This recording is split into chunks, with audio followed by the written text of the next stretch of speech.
Python has been largely used for numerical and scientific applications in the last years. However, to perform numerical computations in an efficient manner, Python relies on external libraries, sometimes implemented in other languages, such as the NumPy library, which is partly implemented using the Fortran language. It's common for people to struggle to get things working in workshops involving the use of Python for machine learning, especially when they are using an operating system that lacks a package management system, such as Windows.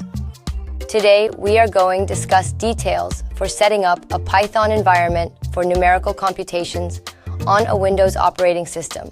Let's begin with the installation of Miniconda, instead of the full Anaconda distribution. Note that you'll be using Miniconda to set up a minimal environment containing only Conda and its dependencies. The installation processes for Miniconda and Anaconda are very similar. The basic difference is that Anaconda provides an environment with a lot of pre-installed packages, many of which are never used. After the download finishes, you just have to run the installer and follow the installation steps. 1. Click on Next on the welcome screen. 2. Click on I agree to the license terms. 3. Choose the installation type and click Next. 4. Choose the install location and click Next. 5. Click Install to begin installation. 6. Wait while the installer copies the files. 7.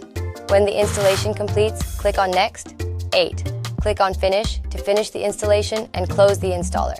To use the distribution, you should start its own command prompt. 1. You can check if Conda is available by running Conda version. 2. You can run Conda info for more information.